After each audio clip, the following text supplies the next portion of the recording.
दोस्तों, आप देख रहे हैं कि कितनी विभिन्न पार्टियों द्वारा ये डेलीगेशन गया है चुनाव आयोग। करीब सभी विपक्ष की पार्टियां यहाँ पर हैं। मैं नाम नहीं लूँगा, आप चेहरे देख रहे हैं। गौर करने वाली बात यह है कि ये आयोजन कल लेट रात्रि को हुआ है, लेट, क्योंकि आप जानते हैं जिस प्रकार का गैरकानूनी एक्शन लिया गया है वो भी लेट रात को लिया गया था। इतने अल्प समय में हमारे सभी कॉलीग्स ने, कई लोग दिल्ली से बाहर से भी आए हैं, कुछ एक दो लोग पहुंच नहीं पाए, लेकिन करीब विपक्ष के हर रंग की पार्टी यहां पर उपस्थित है और मैं समझता हूं सब एकजुट होकर इस मामले में गए हैं। हमने चुनाव आयोग के साथ विस्तृत रूप से वार्तालाप किया।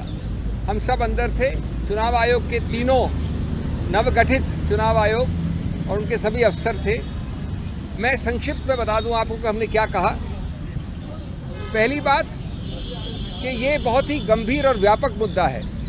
ये सिर्फ एक व्यक्ति या व्यक्ति विशेष या पार्टी विशेष का मुद्दा नहीं है। ये मुद्दा व्यापक इसलिए है क्योंकि ये सीधा संबंध रखता है भारत के संविधान के मूल ढांचे से, जिसको आप बेसिक स्ट्रक्चर कहते हैं। जैसा कि आप जानते हैं, मूल ढांचे का जो पूरा कानून है वो ये कहता है, बहुत अनूठी बात है भारत के बारे में, कि अगर कोई भी संवैधानिक संशोधन मूल ढांचे के विरुद्ध है तो संवैधानिक संशोधन भी असंवैधानिक करार किया जा सकता है। अब इसको हमने कैसे पक्ष रखा? जब आप इस प्रकार की चुनाव के लिए जो एक समतल ज़मीन आवश्यक है, अति आवश्यक है, अनिवार्य है, समतल ज़मीन, उस समतल ज़मीन को आप बदल देते हैं, उसको समतल नहीं रहने देते हैं दुरुपयोग करके एजेंसीज द्वारा, तो उसका सीधा दुष्प्रभाव पड़ता है स्वतंत्र निष्पक्ष चुनाव पर, फ्री एंड फेयर इलेक्शंस। उसका सीधा दुष्प्रभाव आगे पड़ता है गणतंत्र, लोकतंत्र पे, डेमोक्रेसी। और स्वतंत्र निष्पक्ष चुनाव या लोकतंत्र, गणतंत्र, दोनों उच्चतम न्यायालय ने केशवानंद भारती के समय से कहा है, बार बार कहा है, मूल ढांचे के एक अभिन्न अंग हैं। तो जब आप समतल ज़मीन को बदल देते हैं, नॉन समतल बना देते हैं दुरुपयोग करके एजेंसीज का, तो आप सीधा उस मूल ढांचे पे प्रहार कर रहे हैं, असंवैधानिक गैर कानूनी प्रहार। ये एक मूल मुद्दा है और इसके लिए सबसे बड़ा पुलिसमैन इस समतल ज़मीन का संविधान ने बनाया है, चुनाव आयोग को बनाया है। सिर्फ कोई स्टैट्यूटरी गठित संस्था नहीं है, ये संवैधानिक संस्था है। तो हमने उनको उनके उत्तरदायित्व की याद दिलाई और कहा कि आप बेझिझक होकर इस मामले में हस्तक्षेप करें। दूसरा पहलू हमने बड़ा रोचक रखा उनके सामने। हमने उदाहरण तो दिए, अभी मैं 2-3 दूंगा। स्वतंत्र भारत के 75 वर्ष के इतिहास में कई सरकारें आई हैं। उसका रंग ये भी हो सकता है, ये भी हो सकता है, ये भी हो सकता है। इसी सत्तारूढ़ पार्टी की सरकारें पहले आई हैं, लेकिन 75 वर्ष में कभी भी चुनाव के बिल्कुल शुरू में, चुनाव के आसपास एजेंसीज का दुरुपयोग ऐसे कभी नहीं हुआ।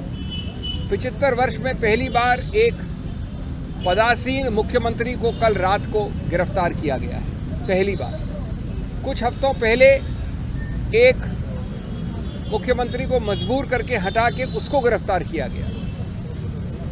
विपक्ष की बहुत बड़ी पार्टी, 125 साल से ज़्यादा पुरानी पार्टी कांग्रेस के 94, 95, 96 के अकाउंट्स के विषय में 150 करोड़ से ज़्यादा फ्रीज हुआ है। हमारे माननीय कांग्रेस अध्यक्ष, पूर्व कांग्रेस अध्यक्षा, सब ने अभी आपके समक्ष 2 दिन पहले इस पर प्रेस कॉन्फ्रेंस भी की है। अभी हमको बता रहे हमारे मित्र लेफ्ट के, येचुरी जी यहाँ खड़े मेरे साथ, उनको भी वैसे ही नोटिस आए हैं। तीसरा पहलू, हमने एक सूची दी 11 और हाल के रीसेंट उदाहरण। पुराने उदाहरण तो सैकड़ों हैं।